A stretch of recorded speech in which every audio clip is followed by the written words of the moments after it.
네, 지난주에 사울의 선택과 다윗의 선택에 대한 말씀을 나누었어요. 창을 던지는 그 사울에게 다윗이 창을 되돌려 주지 않고 하나님께 맡겼습니다. 그렇지, 하나님께 맡기는 게 뭔가라고 했을 때 다윗이 한 행동들을 보면 그게 이제 하나님께 맡기는 거예요. 하나님께 맡기는 게 그렇잖아요. 하나님 보이셔야지 이거 가지세요 이럴 텐데 하나님 보이지 않잖아요. 도대체 하나님께 맡기는 게 뭐지? 라고 했을 때 다윗이 어떤 선택들을 해가는지 그것이 이제 하나님께 맡기는 삶이죠. 사울을 죽이고 고통을 스스로 멈출 힘과 기회가 생겼을 때 다윗은 보복하지 않고 또 하나님께 맡겼어요. 그래서 주변 사람들이 다 다윗을 너무나 답답해 했습니다. 왜냐하면 좁은 길은 넓은 길을 가려는 사람들에게 좁은 길을 가는 사람들은요, 때로는 지혜로워 보이지만 때로 너무 답답하고 한심해 보이기도 하지만 다윗은 외롭게 그 길을 갔어요.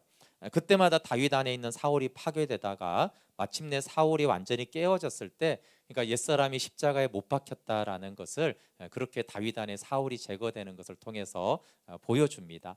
우리가 주님과 함께 거듭날 때 못 박힌 것 말고 우리 삶에서 옛사람이 제거되는 과정이 다윗에게 보이는 것이고, 그 사울이 제거되자 이제 하나님은 다윗에게 왕권을 주시고 하나님의 왕국을 대리하는 대행자로 세워주셨어요. 그런데 참 하나님은 끝까지 우리를 낮추시고 이 자아가 깨어진 다윗 왕도 왕이 된 다음에 사실 밧세바를 범하고 이제 우리아를 간접적으로 살인하는데, 이것은 사람의 죄성이 참 뿌리가 깊고 또 하나는 이 왕이라는 자리가 주는 그 위험성이 굉장히 커요. 내가 가진 위치 이런 것들이 나를 얼마나 특별히 이제 왕에게 얼마나 영적으로 공격이 많고 또 그것이 위험한 자리고, 왜냐하면 교만하기 쉽고 자아를 사랑하기 참 쉽습니다. 그래서 우리가 대통령이나 이렇게 비판할 수는 있는데 한편으로는 기도를 해주면서 비판을 하셔도 해야 돼요. 왜냐하면 그런 자리가 굉장히 어려운 자리예요. 어디에나 그렇죠. 그래서 한 가정의 가장만 해도 사실은 어려운 거예요. 그래서 잘못한 건 잘못했다고 했지만 권위자들을 위해서 기도해야 되고, 다윗도 그 자리를 완전하게 유지할 수 없었을 만큼 거기서 어려운 자리예요. 그러니까 또 이제 하나님이 압살롬을 보내잖아요. 그래서 제 사울 2세를 보내서 다시 다윗이 또 왕을 지내면서 그 안에 해이해지고 높아진 마음들을 다시 겸손 테스트를 하는 것이에요. 그때 다윗이 이제 선택을 해야 된다고 했죠. 모든 것을 다 잃느냐 아니면 사울이 될 것인가. 사울처럼 하면 압살롬을 제어할 수 있습니다. 그렇지만 내가 이 노년에 사울이 되어야 하는가라고 했을 때 사울에게 복수하지 않았던 것처럼 다윗은 압살롬을 자기의 힘과 능력으로 제어하지 않고 하나님의 처분에 맡겼어요. 그래서 젊었을 때는 압살롬이 되지 않기로, 늙어서는 나는 사울이 되지 않겠다고 했던 것이 다윗이 걸어간 실수도 많았지만 그래도 결정적일 때 그가 선택했던 결정들입니다. 그래서 이 압살롬의 반역을 어떻게 보았느냐고 하면 하나님의 행동하심으로 보았어요. 그럼 이 하나님의 행동하심으로 보는 게 정말 어려운 일이지만 하나님의 행동하심으로 나에게 일어난 사건들을 보는 것이 정말 믿음의 눈이에요. 그래서 압살롬이, 여러분, 이게 선동을 했어요. 그거를 다윗이 모를 리가 없죠. 그러니까 요압이 보고하고 이런 것들, 그러니까 미리 반역을 감지했지만 반역을 막지 않았어요. 반역을 막는 대신에 뭘 했겠어요? 그 세왕 이야기에 보면은 반역을 진압할 수 있는 충분한 기회가 있는 그 시간에 다윗은 이제 사독이라는 대제사장을 불러가지고 모세 얘기를 해달라고 합니다. 특별히 어떤 얘기냐면 고라당이 반역을 했을 때 모세가 어떻게 했는가, 그걸 이제 물어요. 왜냐하면 이제 우리 입장에서는 다윗이 대선배지만 다윗 입장에서는 모세가 대믿음의 선배잖아요. 도대체 이 상황에서 어떻게 해야 되는가 고민할 때 모세는 어떻게 했는지를 보는 거예요. 근데 이제 고라당이 사실은 모세가 별로 잘못한 것도 없는데 똑같이 반역을 일으켰거든요. 그리고 당을 짓고 막 대들었어요. 그때 모세는 충분히 그 고라당을 힘으로 제압할 힘이 있었는데 모세가 그렇게 하지 않고 모세가 하나님 앞에 엎드리거든요. 그리고 하나님께 권위가 어디서 왔는지를 맡기자라고 했을 때 하나님이 이제 정리를 해주시죠.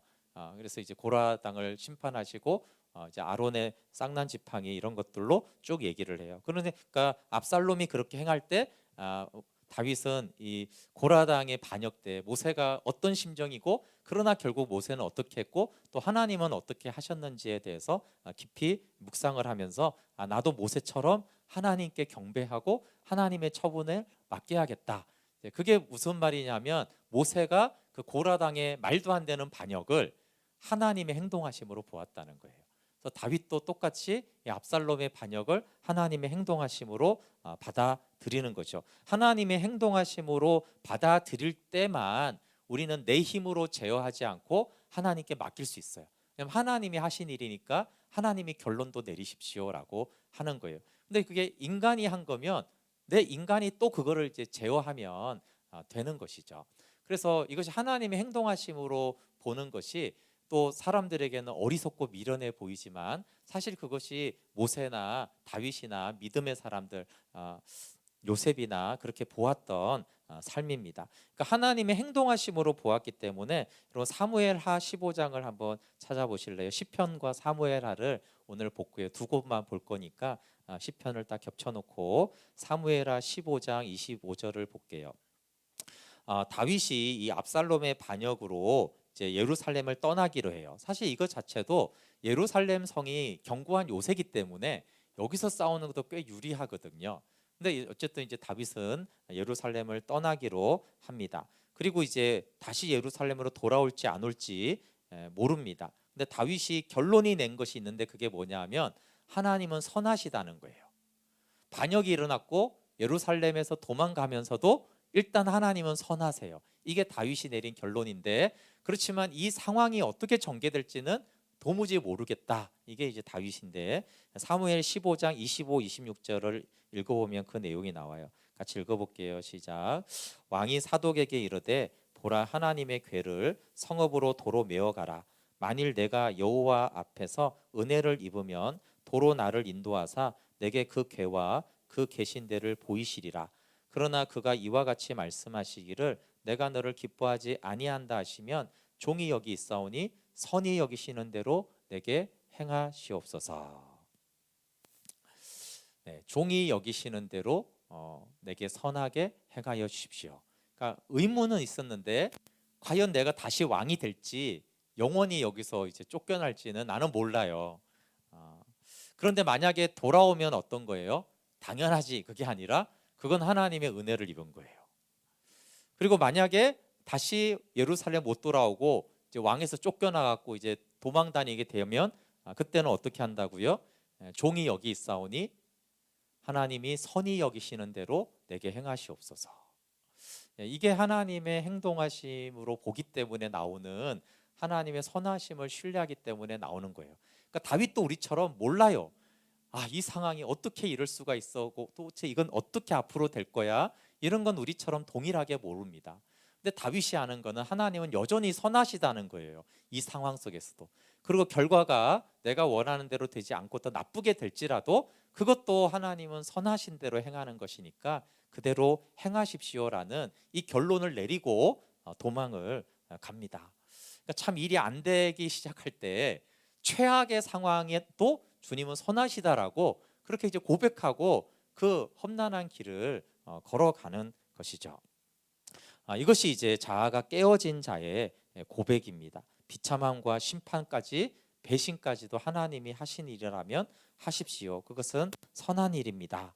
이렇게 이제 좁은 길을 가는 것, 이렇게 주님의 선하심을 받아들이기까지, 그렇지만 갑자기 다윗이 항상 그랬던 게 아니라 다윗도 연약하기 때문에 그런 힘든 여정이 있었고, 그 중에서 오늘 시편 55편에 그 다윗이 어떻게 선히 여기 달라는 이 기도를 하기까지의 그 내면의 씨름이 있었는지가 나옵니다. 시편 55편은 압살롬의 반역에 다윗의 친구여 모사였던 아히도벨이 동참합니다. 우리 사무엘하 15장 31절을 계속 한번 볼게요. 압살롬의 반역이지만 시편 55편은 압살롬보다는 이 아히도벨의 배신과 동참에 더 초점이 맞춰져 있거든요. 15장 31절 사무엘하 그 부분이 나와 있어요. 어떤 사람이 다윗에게 알리되 압살롬과 함께 모반한 자들 가운데 아히도벨이 있나이다 하니 다윗이 이르되 여호와여 원하옵건대 아히도벨의 모략을 어리석게 하옵소서. 이 아히도벨이 너무나 대단한 사람이기 때문에 특별히 압살롬이라는 이름하고 딱 아히도벨이라는 반역에 딱 두 사람 이름만 나와요. 그러니까 이 아히도벨의 파워는 압살롬에 못지 않았고, 또 이 아히도벨이 가지는 다윗과의 관계에서 이 배신과 그가 반역에 동참했다는 것은 동등한 거의 충격을 다윗에게 주었어요. 왜 그런지를 사무엘하 16장 23절에 보면 좀 알 수가 있어요. 16장 23절, 그때 아히도벨이 베푸는 계략은 사람이 하나님께 들어서 받은 말씀과 같은 것이라 아히도벨의 모든 계략은 다윗에게나 압살롬에게나 그와 같이 여겨졌더라. 그러니까 아히도벨이 어떤 사람이에요? 아히도벨이 어떤 전략을 딱 내거나 회의를 하는데 어떤 의견을 내면 그건 어떤 것 같다고요? 꼭 사람이 하나님에게서 물어서 하나님이 말씀을 받은 것 같이 말하는 거예요. 그만큼 권위가 있었어요. 아니, 다윗처럼 훌륭하고 다윗과 같은 하나님의 사람이 사실 누구 말을 들을 필요가 있을까, 이런 생각이 들었지만 다윗도 이걸 보면 모르는 게 너무 많았다는 걸 알 수 있고, 그래서 아히도벨에게 많이 조언을 구했는데, 근데 그 말이요, 다윗이 들을 때마다 너무 놀라운 거예요. 야, 아히도벨은 정말 하나님께 받아서 나에게 이 말을 해주는가 보다, 이런 위치에 있었어요. 그러니까 아히도벨의 반역이 심각하게 된 거죠. 그래서 시편 55편으로 다시 오셔서 그러면 다윗이 이 아히도벨을 어떻게 표현했는지 보면은 그가 대단한 전략가일 뿐만 아니고요, 다윗과의 개인적인 친분이 굉장히 깊었던 사람이에요. 시편 55편 13절 14절이 이 배경인데, 그는 곧 너로다 나의 동료 나의 친구요 나의 가까운 친으로다. 우리가 같이 재미있게 의논하며 무리와 함께하여 하나님의 집 안에서 다녔도다. 그러니까 아히도벨이 하나님에게 물어서 받은 말씀과 같은 그런 막 나눔을 회의를 하는데 어떻게 의논했다고요? 재미있게 의논했대요. 관계가 너무 좋은 거예요. 아이도비랑 같이 왜 나라를 어떻게 운영할까, 법은 어떻게 할까, 이런 어려운 정비는 어떻게 할까, 부동산 정책은 어떻게 할까, 막 지금 LH 상태는 어떻게 하면 좋겠어, 막 이러면은 너무나 놀라운 지략을 할 뿐 아니라 그걸 너무나 같이 재미있게 서로 믿는 사이에서 그런 것들을 함께 이렇게 해왔던 거예요. 그리고 그러니까 나의 친구고 나의 동료고 우리가 재밌게 그렇게 함께 의논했던 사이다. 근데 또 더 중요한 거는 뒤에 보면 하나님의 집 안에서 다녔대요. 그러니까 믿음의 동반자, 믿음의 친구였어요. 하나님의 집 안에서 같이 다닌 사람인 것이죠. 그러니까 이런 아히도벨이 반역에 동참했다는 것이 다윗에게 큰 충격을 줬어요. 그리고 이제 압살롬의 반역은 예측이 되었어요. 왜냐하면 성경에도 압살롬이 반역할 조짐이 나오거든요. 근데 아히도벨은 전혀 꿈에도 생각하지 못했던, 도무지 상상하지도 못했던 그런 사람 있잖아요. 그러니까 압살롬도 충격이 됐지만 어느 정도 예상이 됐던 애야. 쟤는 수년 동안 어려운 과정이 있었잖아요. 근데 아히도벨은 전혀 생각하지 못했는데 아히도벨이 거기에 압살롬하고 그것도 합쳐가지고 반역을 일으켰다는 것이 너무 예측을 못하고 이렇게 축 들었기 때문에 다윗에게 이게 충격이 된 것이에요. 그래서 이 배신이 주는 아픔이 이제 크죠. 다윗 안에 사울이 죽어도 이 배신이 얼마나 큰 아픔을 줬는지 55편 4절 5절에 나와 있어요. 내 마음이 내 속에서 심히 아파하며 사망의 위험이 내게 이르렀도다. 두려움과 떨림이 내게 이르고 공포가 나를 사로잡았다. 그러니까 마음이 너무 아프고 두렵고 떨리고 막 공포에 사로잡혔어요. 여러분, 그래서 우리가 충격적인 어떤 상처나 이런 걸 받으면, 들으면은, 상처든 어떤 너무 안 좋은 소식을 들으면 사람에게 본능적으로 나타나는 어떤 그 습관이 뭐냐 하면은 외면하고 싶은 거예요. 아닐 거야. 그리고 또 하나는 또 도피하고 싶어요. 좀 피하고 싶죠, 그 문제를. 누가 좀 알아서 해주고 나는 거기에서 좀 난 피하고 싶어. 근데 원래 다윗의 성품이 그래요. 그럼 다윗이 어떻게 등장합니까, 사람들에게?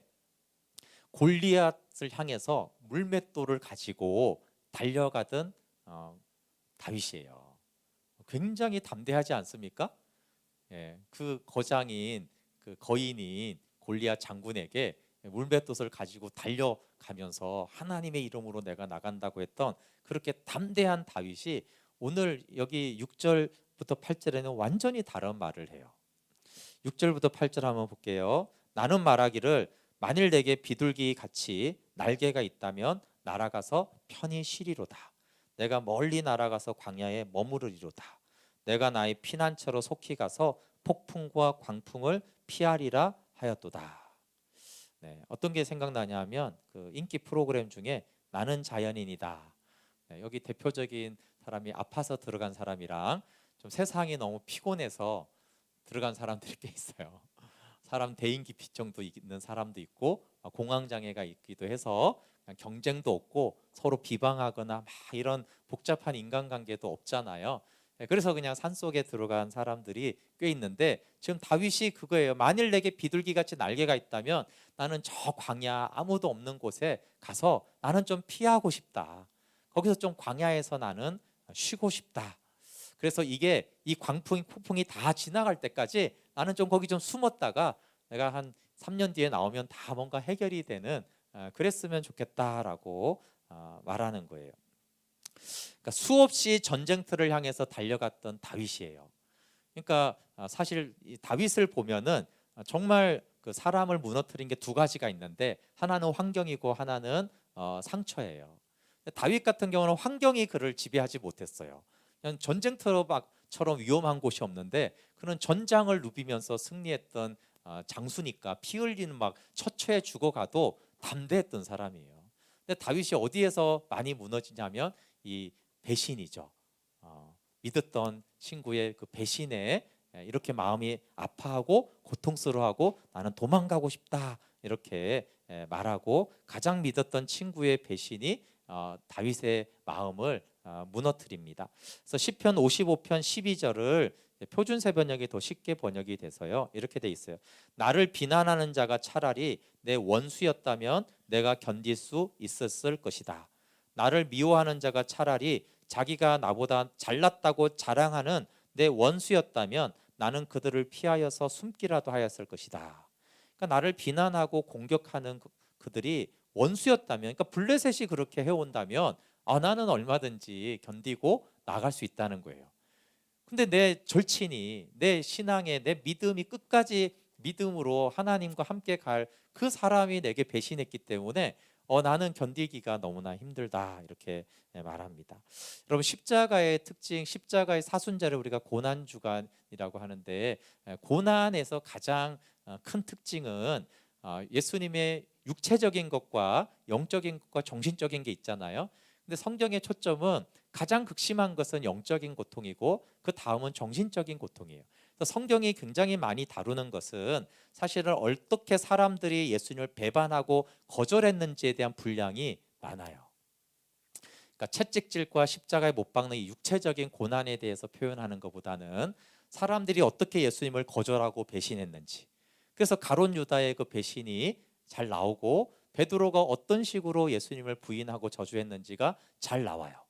그리고 제자들만이 아니라 원래 대제사장들은 아니 하나님을 예배하는 대제사장이야말로 하나님께 가장 사랑을 받은 자 아니겠어요?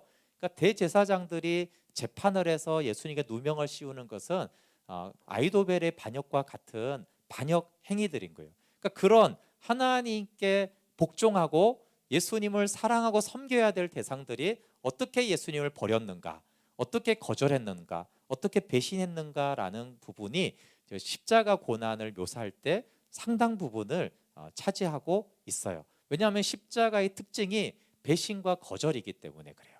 그리고 그 마지막에 배신과 거절의 영적인 고통은 결국은 아버지마저도 우리의 죄를 담당하셨기 때문에 죄가 되신 예수님을 거절하시면서 죽음에 내어주는 것이죠.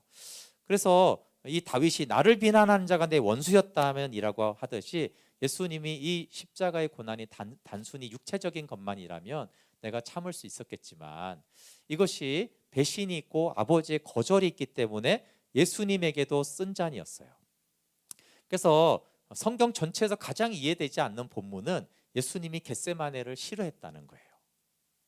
겟세마네에서 너무나 그곳을 싫어하고 피하고 싶고, 똑같이 다윗처럼 하나님 이 잔을 옮겨 가십시오. 이게 뭐예요? 지금 나는 광야로 도망가고 싶습니다. 그렇게 주님도 외면하고 회피하고 싶었던 그 겟세마네의 이유는 배신과 거절이 십자가의 핵심이기 때문에 그래요. 그래서 좁은 길을 가는 이 다윗의 여정이 고통스럽고 힘들었습니다. 이 사울이 십자가에 못 박힌 다윗이지만 계속 좁은 길을 갈 때마다 그 여정이 험난했어요. 그래서 이 다윗이 고난이 오거나 배신이 오면은 바로 주님은 선하십니다 이렇게 하는 게 아니라, 사실은 거기에서 모세의 이야기도 듣고 또 자신의 상처도 아파하고, 그런 겟세마네의 시간을 다윗이 가지고, 이 시편 55편은 마치 다윗이 이 반역의 소식을 듣고 하나님이 선히 여기시는 대로 하십시오라고 하기 전에 마치 그 겟세마네의 기도 같은 거예요. 그래서 굉장히 겟세마네의 기도가 피땀 흘려 주님이 기도한 것처럼 다윗이 매우 고뇌하고 아파하고 도망가고 싶기도 하고, 그렇게 하면서 그 기도의 줄은 뭐가 되냐면요, 이 겟세마네 기도에 주는 탄식이에요. 탄식과 신음. 그럼 예수님이 주기도문을 알려주셨어요. 기도는 이렇게 하는 거야. 근데 겟세마네에서 그렇게 기도했나요? 그렇게 기도하지 못하는 것이 겟세마네예요. 겟세마네에서는 대개 나라와 권세와 영광이 영원히 아버지께 있습니다라는 주님이 주기도문을 가르쳐 주시고, 주님 이 잔은 좀 지나가면 안 되겠습니까? 그렇지만 결국 아버지의 뜻을 받아들이듯이 다윗이 정말 놀라운 찬양과 기도를 했던 사람이잖아요.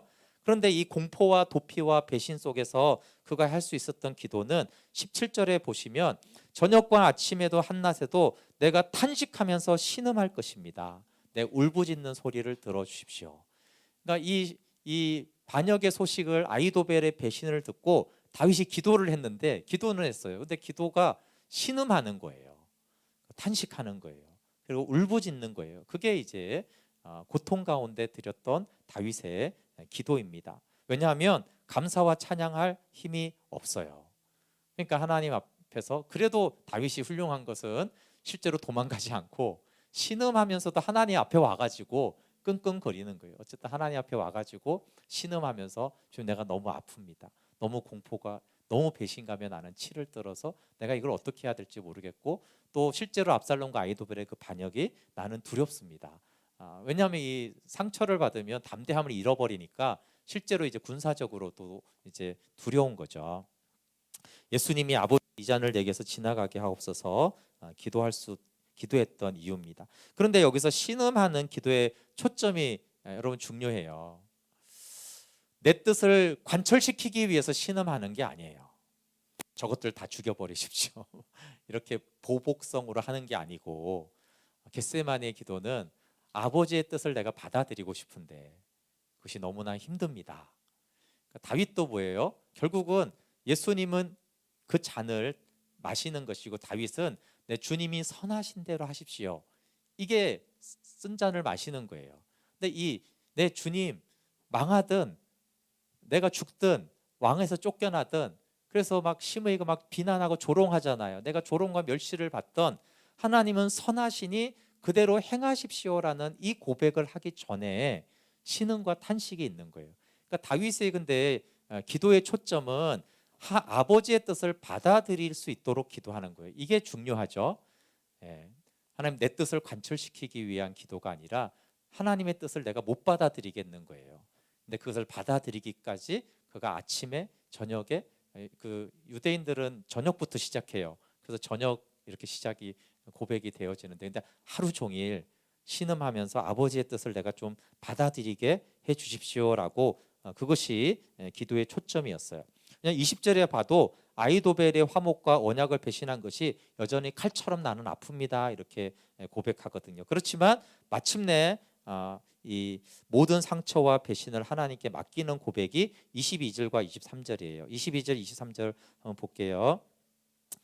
내 짐을 여호와께 맡기라. 그가 너를 붙드시고 의인의 요동함을 영원히 허락하지 아니하시리로다. 하나님이여, 주께서 그들로 파멸의 웅덩이에 빠지게 하시리이다. 피를 흘리게 하며 속이는 자들은 그들의 날에 반도 살지 못할 것이니 나는 주를 의지하리이다. 네, 내 짐을 여호와께 맡겨라. 나는 이제 주님을 의지하겠습니다. 이제 도달을 한 거예요. 겟세마네를 지나서 네, 예수님도 겟세마네를 딱 지나고는 굉장히 담대해져요. 다윗도 이제 이 고뇌의 시간을 지나고 나는 주님을 의지하겠다. 그리고는 담대해집니다. 그리고 주님, 내가 돌아오지 못하고 혹시 하나님이 나를 기뻐하지 않아도 그렇게 하십시오. 주님은 선하신 분임을 나는 여전히 신뢰하고 이 모든 것들을 주님께 맡기겠습니다. 그렇게 마침내 이 좁은 길을 통과하고 하나님의 안식에 들어갑니다. 좁은 길을 지나가는 힘이 설교 제목이 하늘에서 보내신 인자와 진리라고 했는데, 그럼에도 불구하고 이 다윗의 시에서 좀 어려운 거는 탄식까지는 이해되는데 또 맡기는 것도 이해되는데 도대체 이 중간 과정이 도대체 뭐가 다윗에게 있었길래 다윗은 이렇게 절절한 고뇌와 고통에서 갑자기 하나님 의지합니다. 주님 어떻게 하셔도 주님은 선하십니다. 네, 그렇게 하십시오.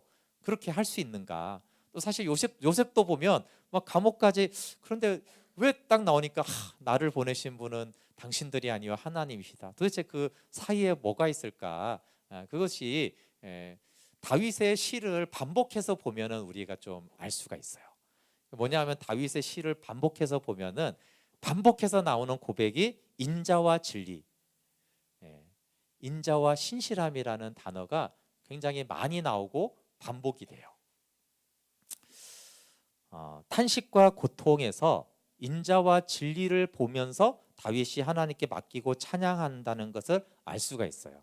그것이 시편 57편에 여러 편에 나옵니다. 시편 57편에 좀 더 구체화된 표현이 나오는데, 시편 57편도 사울에게 쫓겨서 다윗이 굴에 숨어 있을 때 쓴 시예요. 그러니까 굉장히 고난 중에 쓴 시죠. 그런데 여기 고백이 놀라운 찬양이 있어갖고 찬양으로도 많이 쓰여졌어요. 그래서 오 주여 나의 마음이 주께로 정해졌으니 확정되었네 나의 마음을, 그리고 내가 만민 중에 주께 감사하며, 이런 많은 찬양들이 시편 57편에서 이렇게 쓰여졌어요. 그러니까 위대한 찬양이죠. 근데 57편 한번 3절을 보실래요? 이 57편 3절이 이 굴속에서 찬양한 원리고, 다윗이 모든 시편에서 사실 이것 때문에 그가 놀라운 찬양을 하게 돼요. 57편 3절에 보면 그가 하늘에서, 인자와 진리가 생략된 거예요. 그가 하늘에서 인자와 진리를 보내사 나를 삼키려는 자의 비방에서 나를 구원하실지라 하나님이 그의 인자와 진리를 보내시리로다. 또 다른 번역에 보면 다윗이 하늘에서 인자와 진리를 보내주십시오. 그러니까 이거는 기도기도 하고 믿음의 고백이기도 해요. 그러니까 다윗이 굴에 숨었어요. 사울의 군사들이 막 쫓고 있어요. 걸리면 이제 굴 속이니까 반대 죽는 거죠. 100% 걸리면 죽어요. 잡혀서. 근데 다윗이 그 굴 속에서 뭘 구하냐 하면, 하나님 저 하늘에서 인자와 진리를 보내주십시오. 그리고 기도하고 어떻다고요? 하나님이 인자와 진리를 보내주실 것입니다. 그리고 하나님의 그 굴 속에 하나님의 인자와 진리가 가득한 거예요. 하나님이 그 인자와 진리를 보고 다윗이 하나님을 찬양하게 돼요. 그럼 그 내가 만민 중에 뭐예요? 주의 진리는 저 하늘 위에 높이 들리시고 주의 영광이, 그 굴 속에서 할 찬양이에요. 근데 하나님의 인자와 진리가 하나 영광이잖아요. 그러니까 그 영광을 굴 속에서 보기 때문에 내가 이 굴 속에서 하늘에서 보내준 내가 보고 있는 이 인자와 진리가 저 하늘 위에 만민 중에 선포되기를 원합니다. 그렇게 굴 속에서 찬양하는 거예요. 근데 그렇게 찬양하기 전에 주의 인자와 진리를 하늘에서 보내달라고, 그러니까 하늘에 속한 인자와 진리를 보내달라고 기도하고 그것을 다윗이 보게 됩니다. 그러면서 이것을 하나님의 행동하심으로 보기 시작하는 거예요. 하나님의 인자와 진리를 보면 이게 하나님의 뜻이 있구나, 하나님의 섭리가 있구나라는 것들을 보게 되면서 그런 사람들의 특징이요, 환경을 초월하는 인자와 진리를 구해요. 환경의 변화보다. 환경의 변화를 기도하는 게 나쁜 건 아닙니다, 절대. 환경을 변화를 선포해서 그 변화되기도 해요. 당연히 믿음에는 그런 요소가 있어요. 그러니까 많은 병자들이 치유가 되고 성경에 기적이 일어나잖아요, 그렇죠? 그런데 그거보다 조금 더 하나님의 영광을 보면은 환경을 초월하는 걸 구해요. 그러니까 굴 속에서 하나님 나를 이 굴에서 나가게 해주세요라고 기도하지 않고 굴 속에서 하늘에서 인자와 진리를 보내달라는 기도를 다윗이 하고 그 인자와 진리가 있으니까 굴 속에 있어도 괜찮아요. 하나님 나는 이 굴 속에서 주의 영광을 보기 때문에 거기서 내 마음을 확정하고 확장하는데 나는 주께 노래하고 감사하고 찬양할 것입니다. 주의 영광은 저 하늘 위에 높이 들리시며 주의 영광이 온 땅에 선포되기를 나는 이 굴 속에서 찬양하고 나는 새벽을 깨울 것입니다. 그런 찬양을 다윗이 합니다. 그것을 다윗만 한 게 아니에요. 요셉이나 다니엘이나 모든 고난 중에 있었던 사람들이 그 인자와 진리를 보내신 그것을 보고 하나님을 찬양하죠. 여러분 우리의 기도와 우리의 말씀 묵상과 예배가 굉장히 중요한 것은 우리가 하늘에서 인자와 진리를 구하는 것이야 돼요. 그리고 우리가 하늘에서 보내신 인자와 진리를 보게 되어지면 내 상황이 굴 속에 있을지라도 요셉처럼 감옥에 있을지라도 그게 이상하게 문제가 안 되는 거예요. 그리고 하나님은 그걸 가장 놀랍게 여기시죠. 그럼 하나님이 다윗이 왕 될 때 가장 기뻐했겠어요? 아니죠. 이 굴 속에서 하나님의 영광을 찬양하는 그 다윗의 찬양을 보고 너무나 기뻐하지 않았겠습니까? 그것이 우리가 예배하는 중요한 이유입니다. 인자와 진리가 주는 놀라운 신비는 하나님만 바라보게 하는 거예요. 이 하나님의 인자와 진리를 보내시면 우리가 환경이나 사람을 자꾸 보지 않고 하나님을 바라보게 되는 현상이 나타나요. 네. 그러니까 이미 인자와 진리가 보내졌을 때를 말하는 거예요. 그럴 때가 있으셨죠? 있으시기도 하고 문제가 많은데 이상하게 하나님만 생각하는 거예요. 그게 이미 하나님의 인자와 진리가 하나님 보내주셨기 때문에 걱정이 태산 같은데 하나님만 자꾸 생각하면서 괜찮은 거예요. 그게 시편 62편도 그 고백인데 시편 62편도 다윗이 배신을 당해서 배신당해서 원수의 공격이 있을 때 쓴 시예요. 근데 여기서도 이제 인자와 진리가 있기 때문에 오직이라는 것을 6번 쓰면서 62편 1, 2절을 한번 볼게요. 나의 영혼이 잠잠히 하나님만 바라며 나의 구원이 그에게서 나오는도다. 오직 그만이 나의 반석이시요 나의 구원이시요 나의 요새이시니 내가 크게 흔들리지 아니하리로다. 그러니까 우리가 이렇게 실패하는 지점이 있는데 사단은 어떻게 하든지 환경과 그 배신자와 사람을 주목하게 해요. 되게 우리 상식인데 그러면 우리가 실패해요, 영적으로. 근데 하나님이 인자와 진리를 보내시면 어떤 현상이 일어나요? 지금 시편 62편도 이 원수들이 막 공격하고 배신자들이 있는데 다윗이 하나님 내 영혼은 하나님만 잠잠히 바라보면서 내가 하나님 안에서 안식합니다. 이렇게 이제 고백하면서 시작하는 게 시편 62편이에요. 그러니까 하늘에서 보내시는 인자와 진리만 주목하는 능력이 다윗에게 있었어요. 이것이 다윗의 차이예요. 나머지는 똑같습니다. 연약하고 아파하고 도피하고 싶고 이게 똑같은데 하늘에서 인자와 진리를 구하고 그걸 보는 능력이 다윗에게 있었어요. 하늘에서 보내시는 인자와 진리는 좁은 길, 상처가 가득한 것을 지나가는 힘입니다. 그럼 사울이 창을 던졌을 때 다윗은 하나님의 인자를 바라보면서 그 좁은 길을 걸어갔어요. 또 압살롬이 반역하고 아이도벨이 배신했을 때 또 하나님의 인자와 진리를 바라보면서 좁은 길을 갔어요. 그래서 그 인자와 진리를 보았기 때문에 주님이 선히 여기시는 대로 내게 행하십시오라고 했습니다. 그럼 하늘에서 보내는 인자와 진리가 아니면 그렇게 고통하고 두려워 떨던 다윗이 어떻게 이 상황 속에서도 하나님 나를 버리신다 해도 주님은 여전히 선하십니다. 그렇게 행하십시오라고 그렇게 고백할 수 있겠습니까? 이 왕국이 파멸해도 괜찮습니다. 그런 기도를 어떻게 하나님 다윗의 왕국이 세워졌는데 이 왕국이 무너져도 괜찮습니다. 그래서 주님의 인자와 진리를 본 거예요. 때로 예수님을 나타내는 다윗인데 예수님도 3년간 제자들 양육하고 가르치고 하나님 나라 복음을 전했잖아요. 근데 그 십자가 사건은 뭐예요? 그게 다 파괴되는 것 같은 사건이에요. 제자들 다 도망가고 예수님 따르는 자들이 다 예수님 못 박아라 배신하고 그럼 예수님 3년 반 동안 도대체 뭐 했지? 그 상황이 십자가에서 벌어지는데 예수님 그걸 다 주님 아버지의 뜻대로 하십시오라고 하는 것이죠. 네, 반역자들의 결말은 당연히 안 좋습니다. 총명한 압살롬의 미래, 그런 반역을 인도하는 자에 대해서 우리가 가져야 될 성경적인 관점이 있어요. 네.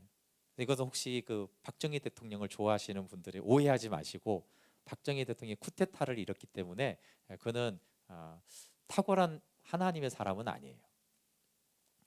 교회에서나 그래서 하나님의 뜻에 의해서 새로 왕이 되고 정권을 잡는 사람은 선한 사람이에요. 근데 자기의 힘으로 어떤 권력이나 권세를 잡는 자는 결국은 하나님의 뜻에 빗나가게 돼 있어요. 그가 위대한 업적을 이루었을지라도 그렇습니다. 그냥 압살롬은 대단히 총명하고 똑똑하고 탁월한 리더였어요. 그럼에도 불구하고, 이 말은 진 에드워즈가 하는 말인데, 아무리 그의 말이 숭고하고 그의 행동이 천사와 같더라도 그의 비판적인 성품과 파렴치한 성격, 그 마음속에 있는 숨은 동기가 반역을 통해서 나타난 것이 증명이 된 거예요. 그래서 만약에 압살롬이 반역을 성공했다면 그는 굉장한 사울이 되었을 거예요.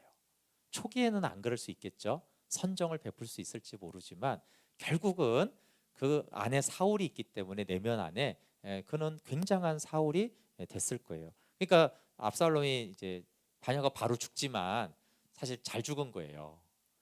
그 오래 살았으면 그 굉장한 사울이 돼가지고 얼마나 끔찍한 일을 더 많이 행했겠어요. 그리고 아이도벨도 그 대단한 사람이 이제 집에 돌아와서 자살해 죽거든요. 그것이 이제 반역자들의 비참한 결말. 그것은 성경적이죠. 스스로 자기를 높이는 자는 하나님 낮추신다고 했잖아요. 그러니까 스스로 자기를 높이려고 했던 것이 압살롬과 아이도벨이었어요. 네, 마무리하겠습니다. 좁은 길을 통과하는 힘은 인자와 진리예요. 믿음의 사람 다윗도 깊은 고뇌와 상처 속에서 도피하고 싶을 정도로 고난과 상처와 배신감 때문에 아파했어요. 그런데 이 상처되는 일을 하나님 앞에 신음하고, 어쨌든 하나님 앞에 머물면서, 그게 탄식밖에 없고 신음소리밖에 낼 수 없어도 하나님 앞에 머물면서 이 사건을 하나님의 행동하심으로 보고 받아들이고, 그리고 하나님의 인자와 진리를 구했어요. 그리고 하나님의 인자와 진리를 보니까 이게 괜찮은 거예요. 하나님만 바라고, 하나님 이 왕국이 없어져도, 내가 수십 년간 하나님 앞에서 쌓아올린 이 왕국이 다 부서져도 저는 하나님 선히 여기시는 대로 하십시오. 그리고 모든 짐을 하나님께 맡기라. 그 말이죠. 여기서 모든 짐은요, 그 말이에요. 왕권, 예루살렘 다 초토화되고 사람들이 죽어나가는 이 비참한 일도 이 짐, 왕으로서 얼마나 무거운 짐이에요. 자기도 그렇지만 백성들에게 미안하잖아요. 그 짐도 다 하나님께 맡기고 나는 이제 하나님만 의지하겠습니다. 이렇게 시편 55편은 끝납니다. 그러면 우리가 언제까지 묵상하고 기도해야 하는지에 대해서 우리가 알 수 있는데, 그것은 주님의 때까지, 주님의 뜻을 우리가 받아들일 수 있을 때까지 기도하고 묵상하는 거예요.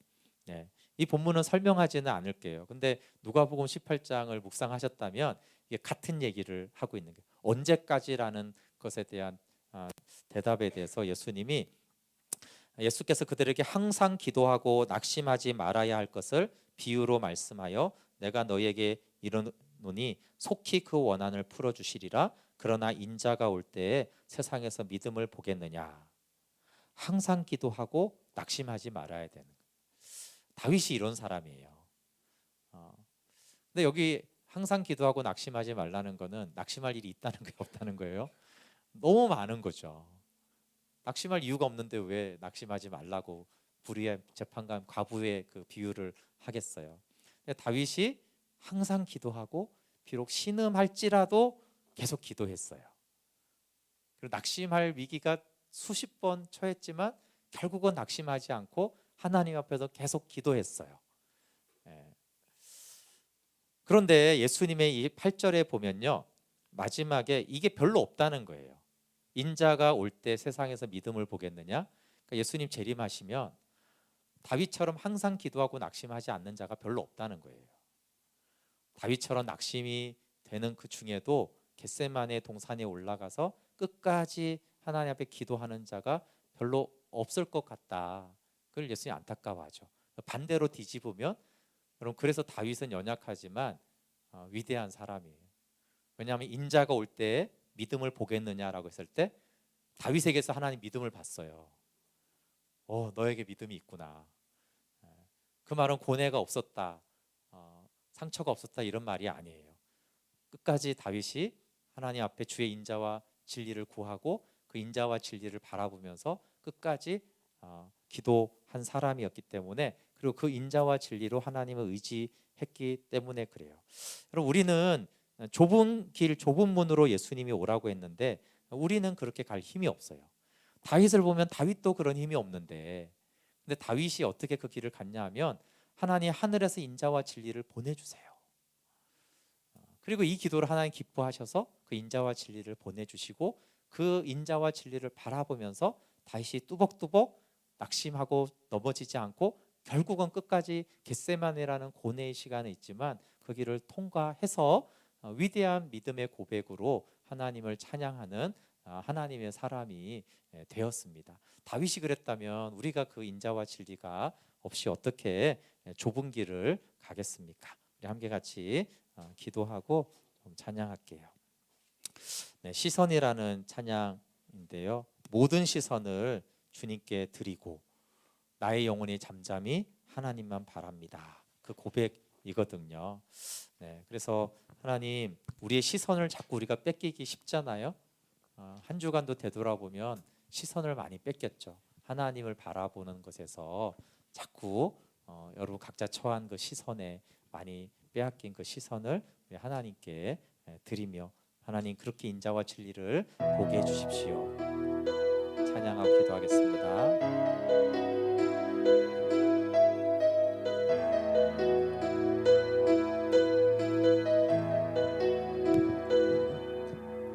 내게로부터 눈을 들어 주를 보기 시작할 때 주의 일을 보겠네. 내 작은 마음 돌이키사 하늘에 꿈꾸게 하네. 주님을 볼 때 모든 시선을 주님께 드리고, 살아계신 하나님을 느낄 때 내 삶은 주의 역사가 되고 하나님이 일하기 시작하네. 성령님, 우리의 시선을 주께 드립니다. 주의 인자와 진리를 보내주십시오. 성령이 나를 변화시켜 모든 두려움 사라질 때 주의 일을 보겠네. 황폐한 땅 한가운데서 주님만을 알게 되리. 주님을 볼 때 모든 시선을 주님께 드리고, 전능하신 하나님을 느낄 때 세상은 주의 나라가 되고 하나님이 일하기 시작하네. 네, 주님의 영광 이곳에 임합니다. 주님의 영광 임하네. 주 볼 때 하나님의 인자와 진리가 하나님의 영광입니다. 주님의 영광 임하네. 주 볼 때 주님의 영광, 주님의 영광 임하네.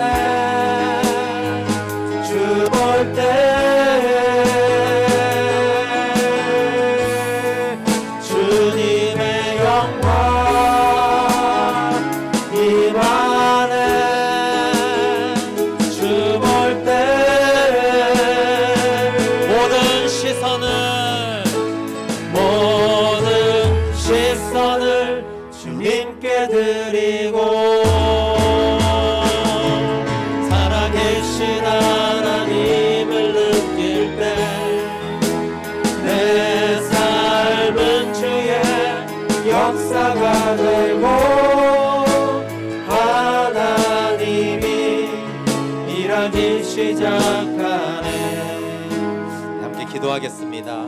하나님, 모든 시선을 주님께 드리고 마귀에게 빼앗기지 않도록 도와주십시오. 말씀을 빼앗기지 않도록 도와주십시오. 주님, 사람들과 환경은 수시로 내 시선을 빼앗아 갑니다. 그러나 나의 영혼이 잠잠히 하나님만 바라보며 주의 인자와 진리를 보내주셔서 그 인자와 진리를 바라보며 불 속에 있던 광야에 있던 하나님께 모든 것을 맡기고 나는 주님을 의지하며 선히 여기시는 대로 행하시옵소서. 그렇기 때문에 주님, 다윗을 끝까지 주님이 붙들어 주신 것처럼 연약한 이 종도 주님 붙잡아 주시옵소서. 함께 같이 주의 인자와 진리를 보내주시고 또 이미 임한 그 인자와 진리를 감사합시다. 같이 기도하겠습니다. 하나님 아버지, 정말 선하신 주님이십니다. 하나님, 참 이 땅에는 죄악과 이기심과 상처와 고통과 두려움과 떨림이 가득합니다. 하나님, 다윗의 고백처럼 어디를 가도 안식할 곳이 없고 하나님, 내가 날개가 있으면 저 광야로 도망가서 하나님, 이 광풍이 다 지나기까지 그저 피하고 싶은 인생길입니다. 그러나 하나님, 이 세상의 주관자, 이 광야길을 인도하시는 분이 하나님이심을, 선하시고 인자하신 목자이신 우리 주 예수 그리스도이심을 보게 하여 주십시오. 그분이 십자가의 길을 걸어가셔서 우리의 연약함을 채울하시고 그러나 그 십자가의 길을 끝까지 걸어가심으로 말미암아 우리에게 생명을 주시고 우리에게 영광을 주시는 주님을 바라보게 하여 주십시오. 하나님, 우리가 환경이나 물질이나 사람에게 우리의 시선을 빼앗기지 않고 계속 우리의 시선을 하나님께 드리고 주님만 잠잠히 바라볼 수 있도록 하늘에서 주의 인자와 진리를 보내주십시오. 하늘에서 보내신 그 인자와 진리를 우리가 주목하여 바라봄으로 묵상함으로 그 인자와 진리 안에 구함으로 말미암아 하나님, 여전히 우리가 불 속에서 그 인자와 그 선하심과 그 영광을 찬양하며 우리의 모든 환경 속에서 받아들이는 이 고난과 아픔들을 주님, 선하신 분이 선하시게 여기는 대로 이 종에게 행하시옵소서. 그렇게 하나님의 뜻을 받아들이며 겟세마네의 쓴 잔을 마시며 결국은 십자가를 통과하여 부활의 영광에, 아들의 생명의 영광에 참여하도록 인도하여 주시옵소서. 주님, 우리의 모든 시선을 주님께 드릴 때 하나님, 그 살아계신 하나님이 일하시고 전능하신 하나님의 능력이, 그 부활의 권세가 이미 있습니다. 하나님, 지금 이 시간 우리의 시선, 우리의 마음을 주님 보시고 주님을 향하여 고정할 수 있도록 하늘에서 인자와 진리를 보내주십시오. 우리 안에 있는 사울이 십자가에 못 박히고 하나님, 우리 안에 있는 압살롬이 십자가에 못 박히고 선하신 주님, 우리에게 선한 대로 주의 영광을 보이시며 하나님을 찬송케 하여 주시옵소서. 네, 주님, 모든 시선을 주님께 드리고 다윗의 고백처럼 나의 영혼이 잠잠히 하나님만 바라며 나의 구원이 그에게서 오는도다. 하나님, 다윗에게 있었던 이 수많은 상처와 고난과 억울함과 위기를 봅니다. 우리의 인생보다 수십 배, 수백 배 더 많은 고난과 상처와 배신과 위기에 있었지만 그가 모든 시선을 주님께 드리고 하늘에서 인자와 진리를 보내주십시오. 그리고 그 인자와 진리를 보내시는 주님, 겟세마네의 기도를 통하여서 다윗이 결국 하나님을 찬양하는 참된 예배자가 되었습니다. 주님, 우리도 연약합니다. 사람에게, 환경에게, 세상에게 시선을 빼앗기지 않도록 주님, 살아계신 하나님, 그리고 십자가, 그리고 부활의 주님을 바라보는 사순절이 되게 하여 주시옵소서. 그래서 우리도 겟세마네의 기도를 지나서 아버지의 뜻이 이루어지고 그 부활의 영광, 새 생명, 아들의 나라의 영광을 누리며 그 은혜의 영광을 찬양하는 예배자가 되게 하여 주십시오. 예수님의 이름으로 기도합니다. 아멘.